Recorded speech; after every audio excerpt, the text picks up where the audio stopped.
Hello, welcome to 1,000 Words, Stories on the Way. My name is Matthew Clark. Hope you're holding up okay these days. I'm doing my best to stay at home and get some work done. This week, in particular, I'm trying to focus on songwriting for a new recording project that I'm planning. So that's why I'm running a little late on the podcast. But this week, I'm really excited to welcome my friend Rachel Mosley as a guest essayist.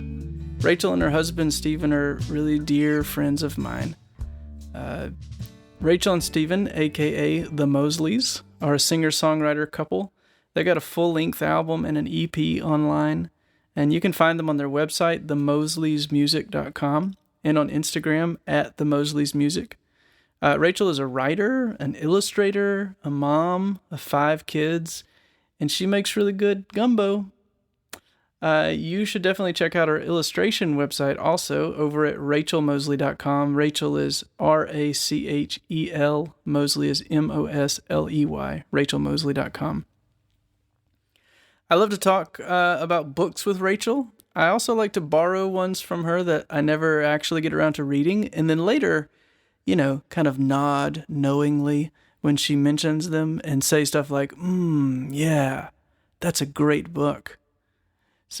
So this week, Rachel will be sharing her essay, Cloud of Witnesses. And she's also handpicked a poem called Lessons by Jacqueline Woodson to close us out, so stick around for that.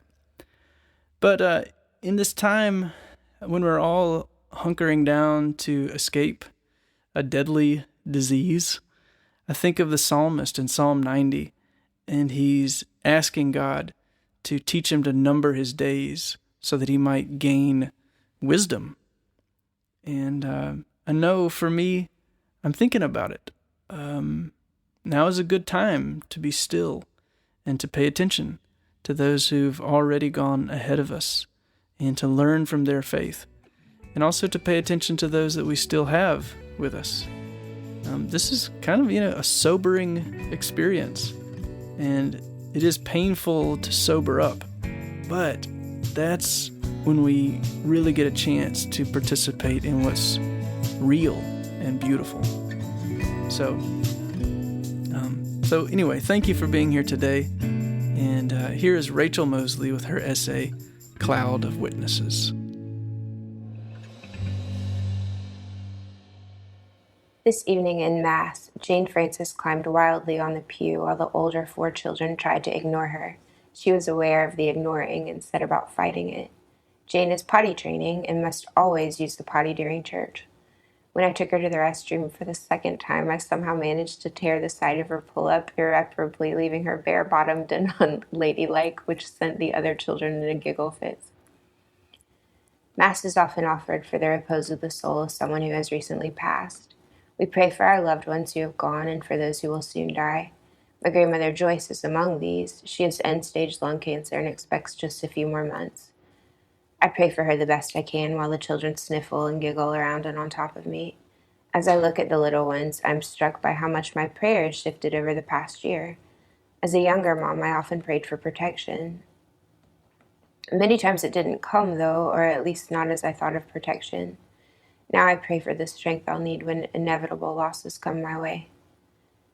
Teresa, a college friend of mine, lost her son a few years ago. He drowned and was not revived. His faithful parents, full-time foreign missionaries, prayed, and he died nonetheless. The toddler daughter of a friend fell into a pool this past spring where she was found after nearly 5 minutes. Her faithful parents prayed, spoke healing over the child, and she lived, miraculously. These moms know each other, and when I heard Teresa comment that she was praying for the recovery of the little girl, I wondered at her generosity. I wonder about God's protection. The story of Lazarus causes me to bristle a bit. Jesus raised his friend, but he doesn't raise my own or Teresa's or so many others. When my little cousin died in a pool accident just before I was married, a priest friend cried with me and told me how sad God was that this had happened. I hadn't thought of it that way before. I had not thought of God's compassion and of his own grief, and it seemed silly somehow that I had missed the crux of it. I had to sift out my lack of understanding of how God could be in control and a good father and allow these terrible things to happen.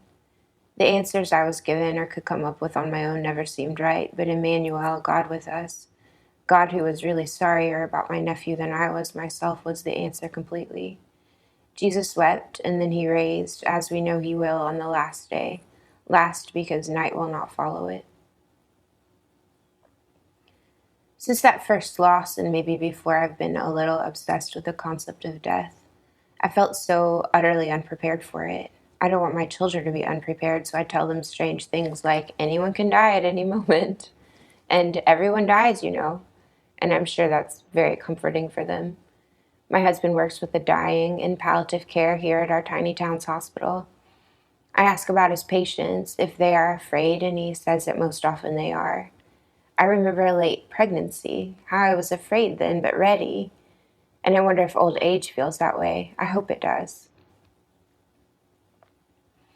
I have not known my grandmother Joyce well. She lived in Louisiana, and my family visited some when I was a kid. I went to visit on my own when I was old enough to think Marksville, Louisiana was quaint and exotic. I loved seeing the old Hippolyte Bordelon house, a standing bit of family history there from the first of us to come to the United States. I loved sleeping on the uneven floor of great-grandmother Essie's house, built by her own parents, where she raised my grandmother and her siblings, where she lost the youngest in a car accident in the driveway.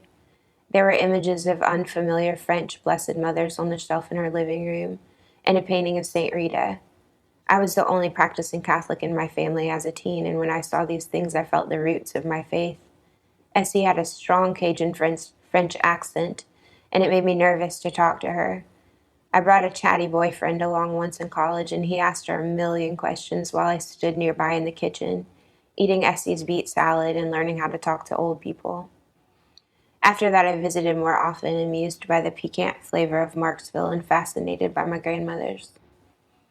Stephen and I visited while we were engaged, and we sang on Grandma Joyce's front porch. It was a folk song with a bit of French in it that I didn't understand, and Grandma Essie cried and hugged us. The next time we visited Marksville was to attend her funeral. I saw the names of all the women in my line there in St. Joseph's Cemetery. I was too young then to think I would ever be among them. I looked at their names on the old gravestones with the eyes of an observer, but now I know that I am part of the story. When Essie died, much of my sadness was the loss of not knowing her well. I think it will be the same when my grandmother Joyce passes. We are more connected than I ever knew, and now it's nearly too late. When one generation goes, I am pushed a bit closer to my own mortality. What a quick passing it has been. Grandma Essie told me that it gets faster and faster the older you grow. I have a middle school child now. She is 5'1" and I'm 5'3". When I hear her speak, I think, who's the grown-up in the room with the kids? I see my sister and her smile. I hear my mother and my aunt in her voice, and all the women of my family in her quirky, bookish humor. I look at my mostly grown girl, and time seems a blink. I thought I'd have so long to figure out everything and to parent right, in the right town, in the right house. I have just a few short years before she is grown. How can we live knowing that we are not protected from all the passings? How can we remember that we don't have the time we think we have? Every May, my family gathers to celebrate my sister's birthday and my parents' anniversary with a crawfish boil. This year, my sister thought my mom would enjoy having a theme, and my mom thought my sister wanted a themed party. So we gathered early in the afternoon and set up paper pineapples and wore lays for each other. My family is full of crazy people, but they're my own crazy people. I ask my mom and my sister to pay attention to my daughter, to see how she talks to her siblings, to help me figure out how to help her be kind. They tell me that they see she can be unkind, but that I ought to remember that she is lovely and helpful and sweet. She hasn't made friends here easily in our new town, but this is it for us, and I, who struggle to make new friends, must help another person do so. The blind must lead the blind. I wonder what Grandma Essie, who was always a little bit spicy, might have said if I'd ever asked her about the secret of life. I imagine she would have told me that she had no idea. How should she know? Suddenly, all my ancestors are behind me. Be still, they say.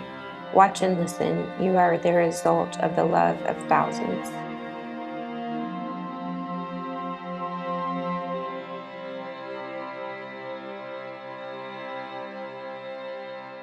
To wind us up as a kind of benediction, Rachel picked this poem, which I'll read.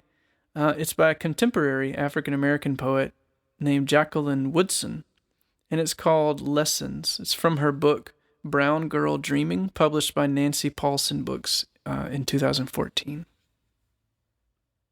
My mother says, "When Mama tried to teach me to make collards and potato salad, I didn't want to learn." She opens the box of pancake mix, adds milk and eggs, stirs. I watch, grateful for the food we have now.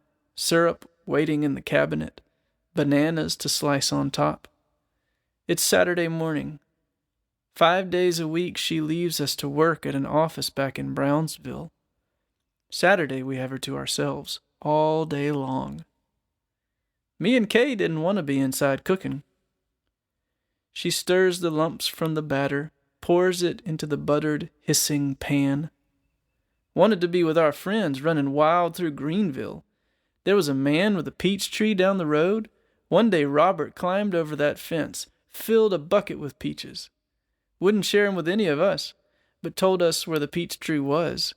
And that's where we wanted to be, sneaking peaches from that man's tree, throwing the rotten ones at your uncle's. Mama wanted us to learn to cook. Ask the boys, we said, and Mama knew that wasn't fair. Girls inside and the boys going off to steal peaches. So she let all of us stay outside until supper time. And by then, she says, putting our breakfasts on the table, it was too late. For me, the way that poem suggests the idea of a generational table, learning to cook and eat what generations before cooked and ate, and being invited, not to miss that. I can't help but think of the Lord's Supper and how when we come to that table, we're participating in that same holy meal, sitting at the same table that the great cloud of witnesses sat at or sits at. I hope this time of quarantine, I don't want to miss this opportunity. I hope it can be a time to stop and remember the faith we're part of and relearn some recipes for love, relearn some recipes for hope and faith-keeping in these, strange times. So hang in there, friends. Know that you are loved, you are looked for, and I'm thankful that you were here this week. Thanks, and I will see you next time.